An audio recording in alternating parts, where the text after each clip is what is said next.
आज हम पद्य साहित्य का इतिहास का अध्ययन करेंगे, जो कि कक्षा 10वीं के पाठ्यक्रम में सम्मिलित है।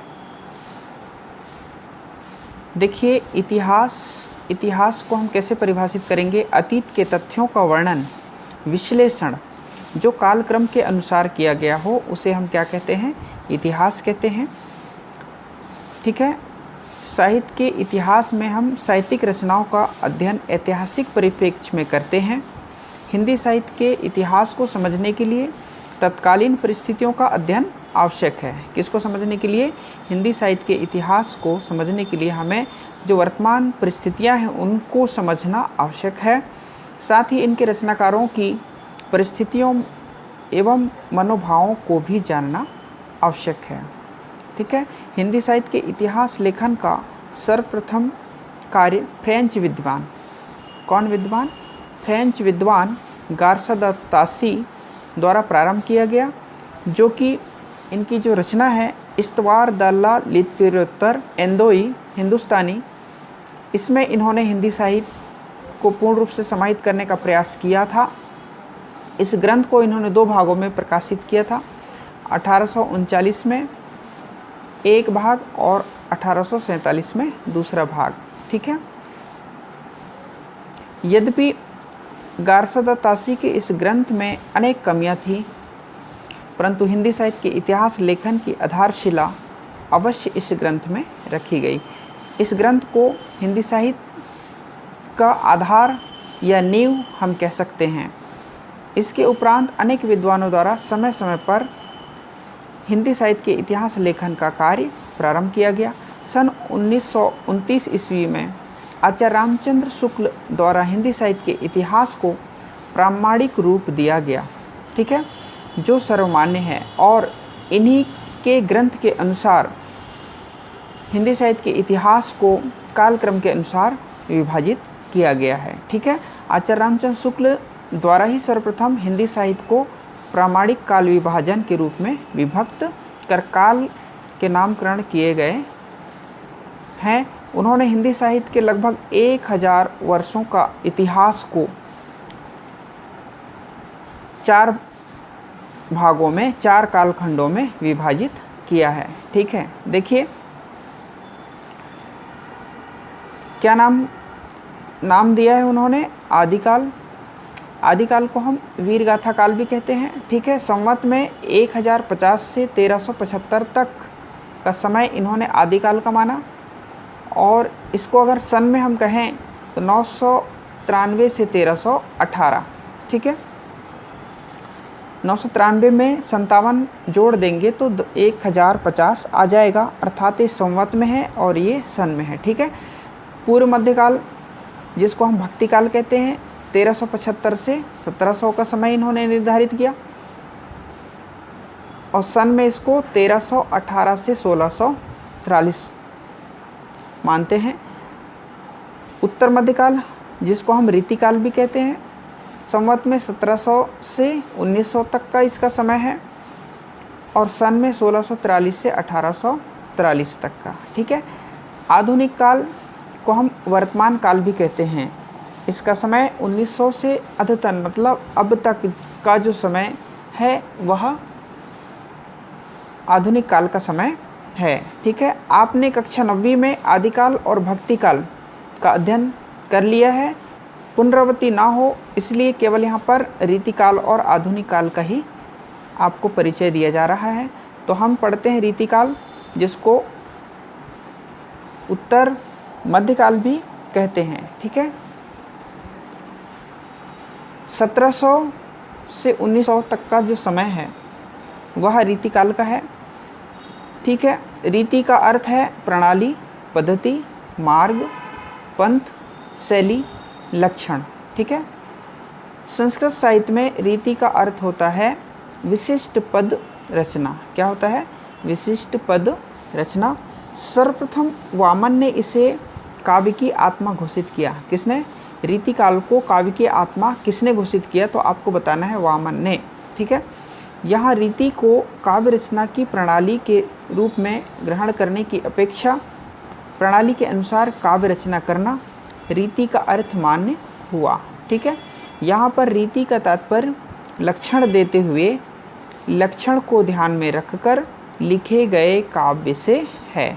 ठीक है, लक्षण देते हुए लक्षण को ध्यान में रखते हुए लिखे गए काव्य से है। किसका मतलब? रीति का मतलब। ठीक है, इस प्रकार रीति काव्य वह काव्य है जो लक्षण के आधार पर या उसको ध्यान में रखकर रचा जाता है, तो उसको हम क्या कहते हैं? रीतिकाल कहते हैं। ठीक है, रीतिकाल को अनेक विद्वानों ने अनेक नामों से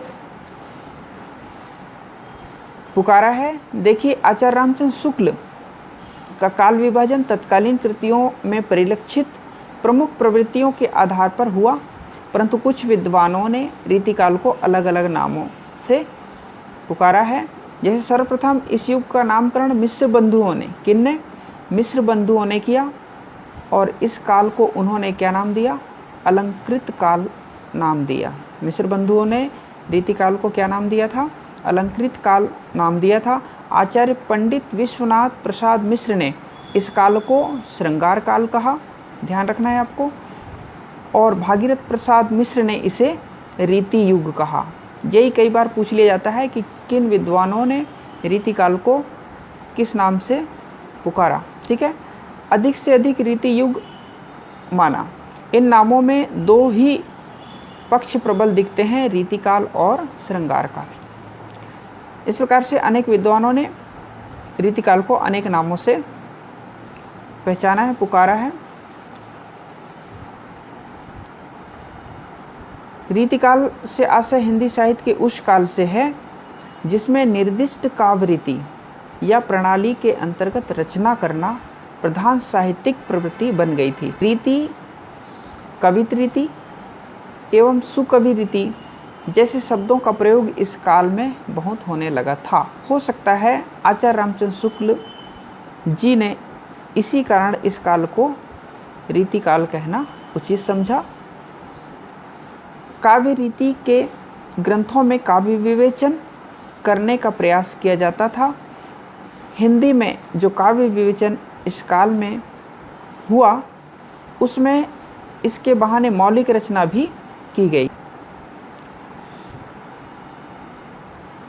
यह प्रवृत्ति इस काल में प्रधान है, लेकिन इस काल की कविता प्रधान रस श्रृंगार की है। इस काल की कविता प्रधानता श्रृंगार रस की है। रीतिकाल की जो रचनाएं हुई हैं अधिकतर की उसमें किस रस की प्रधानता है? श्रृंगार रस की प्रधानता है। इसलिए इस काल को श्रृंगार काल कहने की भी बात की जाती है। श्रृंगार और रीति यानी इस काल की कविता में वस्तु और इसका रूप एक दूसरे से अभिन्न रूप से जुड़े हुए हैं। भक्ति मूलतः प्रेम ही है। भक्ति क्या है? मूलतः प्रेम ही है। रीतिकालीन प्रेम या श्रृंगार में धार्मिकता का आवेश क्रमशः क्षीण होता गया। भक्ति काल का अलौकिक श्रृंगार रीति में आकर लौकिक श्रृंगार बन गया। क्या? अलौकिक श्रृंगार रीति में आकर के लौकिक श्रृंगार बन गया। इससे यह अर्थ नहीं निकालना चाहिए कि इस काल में अलौकिक प्रेम, श्रृंगार, भक्ति या अन्य प्रकार की कविताएं नहीं हुई हैं। रीति का अवलंब लेकर भी कवियों ने सामान्य गृहस्थ जीवन के सीमित ही सही मार्मिक चित्र भी खींचे हैं। प्राकृत और अपभ्रंश साहित्य में प्रचुर मात्रा में उपलब्ध श्रृंगार नीति की मुक्त रचनाएं रीतिकाल में प्रभावशाली ढंग से फिर से प्रभावित होती दिखाई पड़ती हैं। भक्ति काल में भक्ति के आवेग के सामने यह छिप सी गई थी। भक्ति की कविताओं की परंपरा इस काल में समाप्त नहीं हुई, किंतु कबीर, सूर, जायसी, तुलसी, मीरा जैसे लोक संग्रही मानवीय करुणा वाले उत्कृष्ट भक्त कवियों के सामने इस काल के भक्त कवि कहाँ ठहरते। भक्ति इस काल की क्षीण मात्र काव्यधारा है, वह भी अपने को काव्य रीति में ढाल रही थी। यही कारण है कि इस काल के प्रारंभ में ही ऐसे अनेक कवि दिखलाई पड़ते हैं जिनका विषय तो भक्ति है किंतु लगते रीतिकाल के कवि। ऐसे कवि वस्तुतः रीति धारा के ही कवि माने जाते हैं। जैसे रीति धारा के कवि देखिए केशव, गंग, सेनापति, पद्माकर आदि। इनकी भक्ति भी ठहरी हुई और एक रस है।